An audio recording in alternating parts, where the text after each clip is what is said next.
Vou chamar os nossos painelistas deste domingo para abordar exatamente isso. Apesar de ter dito que apesar de Bolsonaro ter dito que não quer liderar a oposição ao governo Lula, o fato é que há uma expectativa grande em torno do papel político que o ex-presidente vai exercer desde agora que ele retornou ao país e, em especial, nas eleições do ano que vem. O próprio Bolsonaro, depois de desembarcar em Brasília, afirmou que o plano, a partir de agora, é trabalhar para que o PL, seu atual partido, e o principal aliado, o PP, saiam vitoriosos em pelo menos 60% dos municípios no pleito de 2024. A gente está falando de mais de 3 mil municípios por essa conta de Bolsonaro.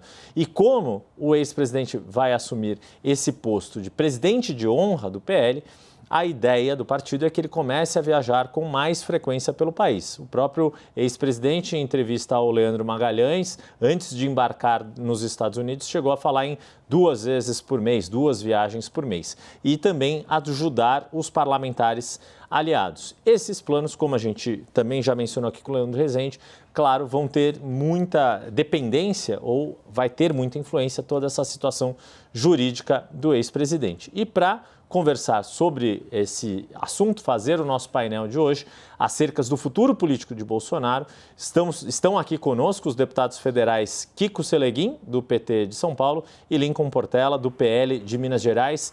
Agradeço aos 2 deputados por estarem com a gente aqui neste domingo e queria começar com o deputado Lincoln Portela a respeito da grande questão. Bolsonaro vai ou não vai ser o grande líder da oposição ao governo Lula? Deputado, muito boa tarde, obrigado mais uma vez por estar conosco. Boa tarde, Yuri, boa tarde também ao colega de trabalho Kiko Seleguin, a todos aqueles que compõem também, que estão nos assistindo no Poder 360, aqui agora no painel. Bolsonaro é um líder, é insofismável, elegível ou não, ele é um líder, ele não tem essa preocupação. Ele retornou para o Brasil num processo da naturalidade. E nós, no Partido Liberal, estamos trabalhando muito com o processo da naturalidade. Ou seja, que as coisas possam ir acontecendo dentro dos trâmites normais. Eu acho muito interessante, até voltando a uma pesquisa, que Bolsonaro teria apenas 21% de aceitação, isso quer dizer que ele perdeu 39 milhões de eleitores. Chega a ser algo descomunal, uma brincadeira, com todo respeito a quem fez a pesquisa. Respeito, a cultura do desrespeito gera violência e eu não quero fazer isso. Bolsonaro é um líder, vai continuar liderando, seja ele elegível ou não. Eu, particularmente, não creio na inelegibilidade dele. Creio que ele continuará elegível, creio que ele irá disputar as eleições e, por certo, vencerá democraticamente as eleições. Agora, o PL está criando e criou. Bolsonaro deixou um legado. Ele deixou líderes dos mais diversos, líderes como deputados que foram os mais votados do Brasil, senadores de expressão, governadores de grande expressão.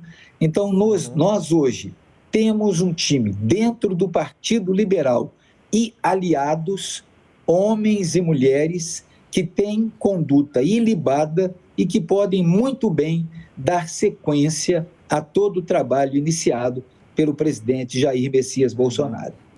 Esse é o deputado Lincoln Portela abordando essa questão. Vou agora passar a palavra para o deputado Kiko Seleguin com a mesma pergunta, mas pela perspectiva do governo. Na sua avaliação, deputado, Jair Bolsonaro vai ser o principal líder da oposição ao governo Lula? Bom, boa tarde, Yuri, boa tarde ao deputado Lincoln. Prazer poder estar aqui com vocês nesse domingo. Bom, para a gente, a nossa maior preocupação nesse momento é governar o país. Nós saímos da urna vitoriosos, o presidente Lula tem mostrado um ritmo, uma agenda diferente para o país agora nesses primeiros 100 dias de governo, uma agenda de inclusão, de recuperação de programas exitosos que foram dilacerados ao longo desse curto período de tempo de governo Bolsonaro, o caso do novo Bolsa Família, o caso do Minha Casa Minha Vida, da política de recuperação do salário mínimo. Então, essa é a nossa preocupação inicial, de consolidar uma maioria no Congresso Nacional agora para aprovar o arcabouço fiscal, para dar segurança para que a nossa economia tenha condição de baixar o juro, voltar a crescer, dar segurança ao investidor, mas nunca esqueceram da responsabilidade social nesse aspecto econômico. A volta do ex-presidente Bolsonaro, isso vai depender muito da postura que ele vai adotar daqui por diante, né? A gente viu nesse primeiro ato que tinha uma expectativa de que ia reunir multidões e não foi o que aconteceu, evidentemente. O fato é que nesse campo da direita o Bolsonaro lidera de maneira mais entusiasta uma direita mais radicalizada, que não reproduz necessariamente aos votos que ele obteve. Parte desses votos estão relacionados, evidentemente, a um antipetismo, que a ideia é que com as realizações positivas do governo a gente vai diminuindo esse número, evidentemente, e trazendo a maioria das pessoas para uma agenda propositiva de governo.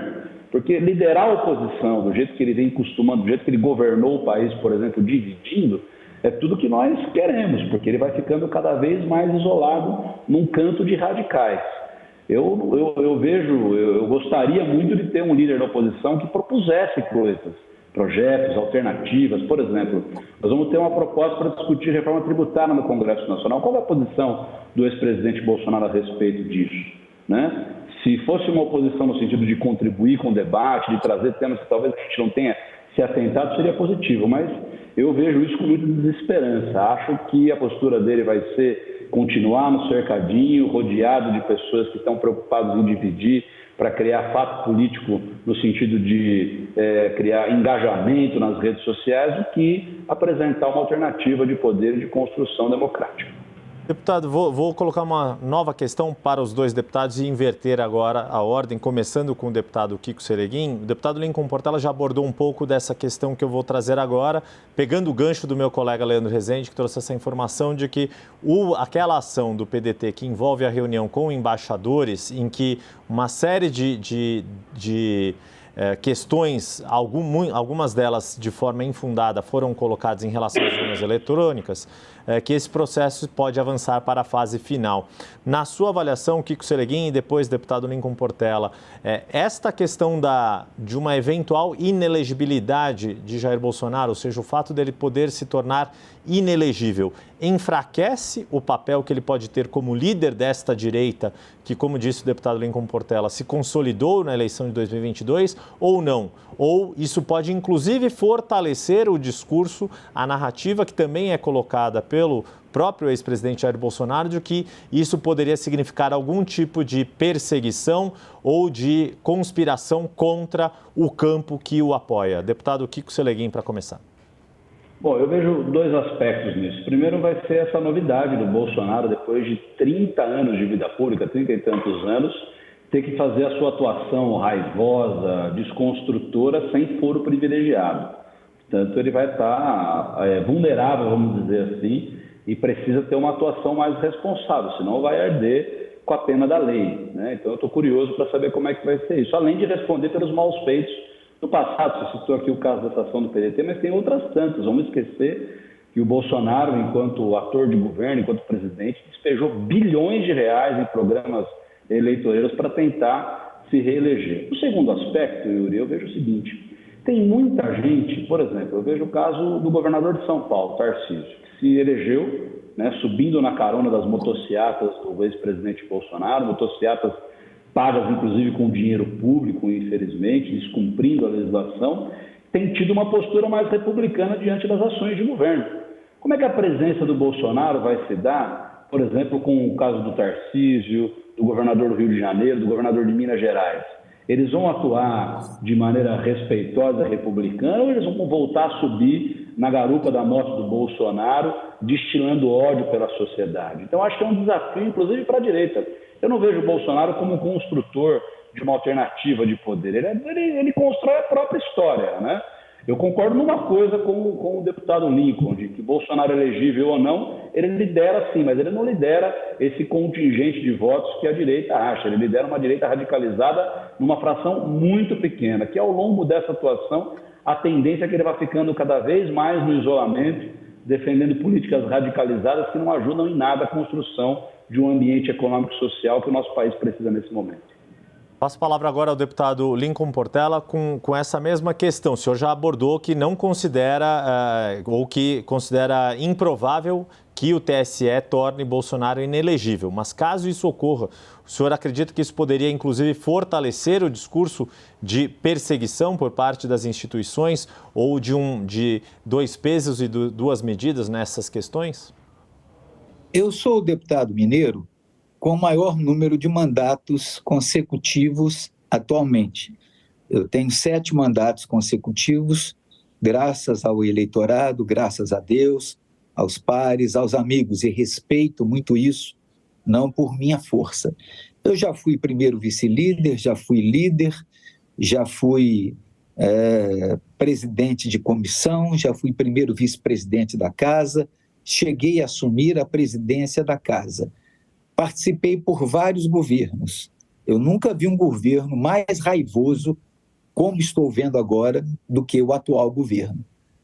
Eu disse isso um dia desses, até brinquei com a jornalista, que a hermenêutica, a semântica, a exegese, a homilética ou a homilia católica que o atual presidente está tendo são as piores possíveis. Quem está raivoso é ele. E deve estar muito raivoso com o retorno de Bolsonaro. Bolsonaro e o Partido Liberal tiveram a prudência de não encher as ruas neste momento, de que ele fosse recebido pelos parlamentares, pelos senadores, pelos amigos.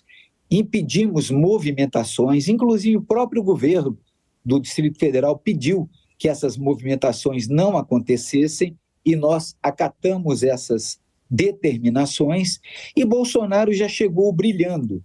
Ele tem brilho natural. O líder autêntico tem tem brilho natural. Nós vemos Gandhi, nós vemos Nelson Mandela. Talvez você vai dizer, você está querendo comparar? Não, estou dizendo sobre brilho natural. E o brilho natural do presidente Bolsonaro é muito claro. E é um homem que está com um problema seríssimo na perna, é um homem que, desde que houve uma tentativa brutal dos violentos que eram ligados ao PSOL, respeito o PSOL, sai do PSOL, vai para a militância e tenta assassinar Bolsonaro, isso é que é violência. Ninguém tentou assassinar Lula. Então, vemos, que a violência ela parte de um lado que nós sabemos como eles são. Então, nós entendemos muito bem essa violência. Ela está enfrentando agora uma oposição que está vindo não para brincar. A oposição está vindo de maneira séria, pensando o Brasil. Ela pensa Brasil. E eu respeito os parlamentares. Se vocês perceberem, eu não cito nomes, eu não fulanizo, porque eu cito ideias. Eu sou um anticomunismo, mas eu estou vendo no Brasil uma implantação muito rápida de um regime comunista. Isso me preocupa muito, e preocupa muito todos aqueles que trabalham pelo Brasil. E não será um regime comunista que haverá de assustar ou Bolsonaro ou quem, por certo, em último caso, poderá se tornar inelegível. Nós temos, por exemplo, 10 ou 12 ministros do PT que respondem, ou do governo, que respondem dentro do Supremo Tribunal Federal. Nós temos, só para encurtar, concluir, deputado, nós temos 100 milhões de ações no Brasil.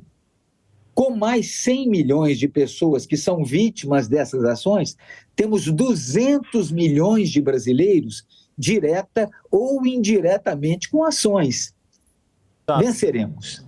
Deputado, pois é, para a gente manter aqui o equilíbrio, a simetria e a isonomia do tempo. Não, deu tempo necessário para o meu colega aí, que é grande figura. Vou compensar um pouquinho para o deputado aqui. Compensar o tempo. Na próxima pergunta. Mas antes, só fazer um esclarecimento. É claro que o ex-presidente, quando candidato em 2018, foi alvo de um atentado gravíssimo, violento, mas é preciso lembrar que Adélio Bispo do Nascimento não estava afiliado ao PSOL quando ocorreu... Há 7 anos ele havia tirado a filiação dele. Mas, exato. Eu conheço o jogo, porque eu estou nele há muito tempo. É isso, só para a gente colocar as informações no devido lugar. Eu conheço o jogo. Sai da militância e vai para a rua. Eu conheço o jogo. Bom, deixa eu colocar tanto o deputado Lincoln Portela quanto o deputado Kiko Seleguin colocaram a questão de discussão de ideias, de políticas públicas que estão no radar de prioridades do governo Lula. E aí quero agora, começando pelo deputado Lincoln Portela, pedindo para respeitar o nosso tempo e depois fazendo a compensação para o deputado Kiko Seleguin. Deputado Lincoln Portela, o senhor vê o ex-presidente Jair Bolsonaro tendo atuação nestes debates que estão colocados como fundamentais para a economia brasileira neste ano, que são a nova regra fiscal e a reforma tributária? O PL vai ser pautado pelo que Jair Bolsonaro pensa a respeito dessas propostas, ou o PL no Congresso Nacional vai atuar de forma autônoma e, eventualmente, caso considere essas propostas bem discutidas no Congresso Nacional, pode dar voto favorável a essas duas propostas que estão na agenda de prioridades do governo Lula? Eu disse no programa passado, jogo rápido, o PL está com conscientização, organização e mobilização. Estaremos trabalhando pelo bem do Brasil. Fui mais curto. Não, o senhor foi curto até demais, então já vou passar aqui então para o deputado Kiko Seleguin. Há uma expectativa na sua avaliação, deputado, o senhor já começou a dizer isso, do quanto Jair Bolsonaro pode ser também uma voz neste debate destas questões de política econômica, nova regra fiscal e reforma tributária, uma voz ativa. Qual é a avaliação que o senhor tem, inclusive no Congresso Nacional, se o governo espera ter votos de deputados e senadores, claro, que fazem parte de partidos que deram suporte a Jair Bolsonaro? Mencionei aqui o PL porque é o partido do próprio ex-presidente, mas eventualmente tem uma perspectiva de que o relator da nova regra fiscal seja do Progressistas, que também fez parte da base de Bolsonaro. Não, Yuri, eu acho que pelas declarações aqui do deputado que está tanto tempo na casa, pode ver bem um pouco da diferença do pensamento que está colocado aqui. Eu não acho que o PL pense de maneira unificada. O PL é uma bancada grande, tem deputados que são mais ligados a essa irracionalidade, na minha opinião, cega ao bolsonarismo radical, mas tem deputados ali que estão preocupados sim com o aspecto econômico e social do país. Por exemplo, tem muitos ali que têm uma tradição em defender interesse do empresariado brasileiro. Eu não consigo compreender como é que deputados que defendem interesse do empresariado brasileiro podem defender uma taxa de juros a essa altura que a gente pratica hoje. Isso é prejudicial não só ao trabalhador, mas a toda a cadeia produtiva do país. Então, eu tenho ciência de que projetos desse porte, desse alcance, dessa importância para o país, o governo sim vai ter muitos adeptos e partidos aí que estão no campo da direita, vamos dizer assim, por questões pragmáticas, né? Essa questão de comunismo, de que o país está se tornando isso, a questão do adélio, ou seja, é um museu de grandes novidades que o deputado traz à tona. Tudo isso aí eles disseram na campanha eleitoral e não foi suficiente para convencer a maior parte do povo brasileiro.